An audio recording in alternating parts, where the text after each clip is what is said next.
Beberapa tahun yang lalu saya bersama mitra saya menghadiri acara peluncuran CD in-flight musik Garuda Indonesia bertajuk The Sound of Indonesia yang berisi lagu-lagu daerah Nusantara mulai dari Rasa Sayange, Manuk Dadali hingga Cublak-Cublak Suweng yang ditata apik dalam format orkestra oleh ADMS. Lagu-lagu ini awalnya hanya diputar di pesawat Garuda, namun karena banyak permintaan konsumen, kemudian diproduksi massal dan didistribusikan di toko-toko CD untuk masyarakat luas.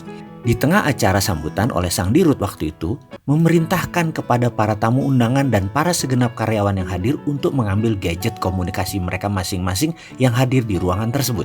Lalu ada hal yang tidak lazim, setidaknya menurut kami berdua, adalah apa yang dilakukannya. Yaitu Pak Dirut memerintahkan kepada semua yang hadir di sana untuk men-tweet acara tersebut ke masing-masing follower atau apapun sosial media yang masing-masing ikuti atau punyai, seperti Pet, Instagram, FB, profile, BlackBerry apapun waktu itu. Bagi saya hal ini adalah sebuah policy dan strategi bisnis pemasaran dan branding yang menarik dari Garuda. Seketika saya menyadari bahwa ini adalah viral marketing yang maha dahsyat. Jika ada 1000 karyawan Garuda melakukan hal yang sama, maka viral dan dampak PR-nya di media sosial akan luar biasa. Komunikasi event tersebut saat ini juga sampai ke publik secara luas, hingga Garuda bisa ngirit tak perlu pasang iklan event tersebut di koran atau TV. Every employee is ambassador. Melalui cerita kecil di atas, saya ingin menunjukkan betapa luar biasanya peran karyawan sebagai brand ambassador dengan adanya sosial media. Ambil contoh, ada 100 karyawan Garuda yang nge-tweet acara tersebut. Lalu pukul rata mereka memiliki masing-masing 1000 follower. Maka potensi audiens yang mengetahui acara tersebut lebih dari 100.000 orang. Itu belum termasuk kalau ada follower yang meretweet, memberi komentar. Ini baru Twitter, belum lagi Facebook, blog, YouTube. Luar biasa.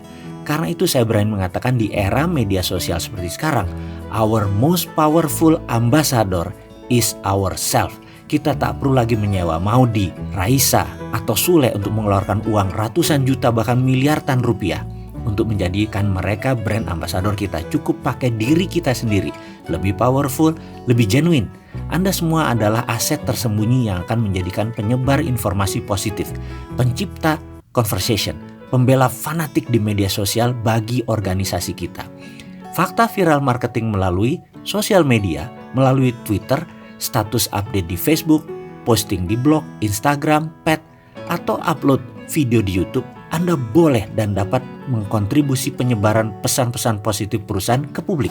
Mulai dari event dan kegiatan perusahaan, informasi produk dan layanan, kampanye pemasaran yang sedang gencar kita lakukan, fungsi customer service, hingga mengkomunikasikan nilai-nilai budaya perusahaan kita ke publik. Survei global yang dilakukan di 35 negara mengenai perilaku pengguna media sosial di tahun 2018 ditemukan bahwa 61% karyawan bangga terhadap perusahaan tempat mereka bekerja dan mau secara sukarela menyebarkan informasi positif ke media sosial. Saya percaya sekali bahwa tim kita akan dengan senang hati menjadi employee atau follower evangelist. Saya sangat mendorong setiap individu untuk menjadi employee evangelist, dan Anda adalah barisan laskar pemasaran yang luar biasa. Ingat, satu hal, it's not mass communication that matters, it's masses of communicator that matters. Semakin banyak komunikatornya, semakin banyak yang menyebarkan, semakin cepat. Bukan pesannya yang banyak, tapi pembawa pesannya yang harus banyak. Kita ke depan secara sadar dan sistematis menempatkan staf dan tim sebagai social media channel bagi pesan-pesan positif perusahaan ke publik. Anda adalah agent of conversation yang menjembatani interaksi perusahaan dengan konsumen, juga dengan pihak-pihak luar seperti banker, funder, dan mitra bisnis lainnya. Jadi kita harus punya social media policy di perusahaan kita. Sebagai ilustrasi, saya selalu melakukan circular memo kepada unit usaha, dan sebagai contoh info memo yang saya sebarkan kepada staf organisasi terkait adalah sebagai berikut. Untuk melakukan komunikasi ke publik melalui mass communicators, kurang lebih bunyinya begini. Saya memberdayakan dan mendorong Anda semua untuk menggunakan media sosial guna mengabari pesan-pesan positif ke seluruh stakeholder di luar perusahaan. Anda semua disarankan aktif memiliki sarana sosial media tersebut yang akan dilakukan di luar jam kerja, dan sangat disarankan aktif banci status kalau perlu. Untuk mewujudkannya, perusahaan akan segera memiliki apa yang disebut social media policy. Social media policy ini memberikan panduan pagar-pagar agar interaksi Anda di media sosial tidak kebablasan. Harus diingat, ketika Anda menjadi brand ambassador di Twitter, di Facebook, maka tulisan Anda, ucapan Anda, perilaku Anda merupakan representasi dari perusahaan. Dengan sendirinya reputasi Anda di media sosial merupakan reputasi perusahaan. Secara strategis, social media policy mengawal Anda sehingga interaksi di media sosial sesuai dengan postingan, nilai-nilai, dan karakter yang dianut di perusahaan kita.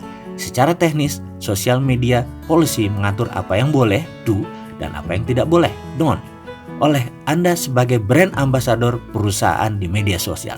Selamat berekspresi, ekspresikan sebagai evangelis perusahaan sejati, tertanda direksi. Semoga video singkat ini bisa menjadi masukan kepada sahabat semua akan manfaat kekuatan komunikasi yang bisa membuat Anda menjadi komunitas yang berpengaruh.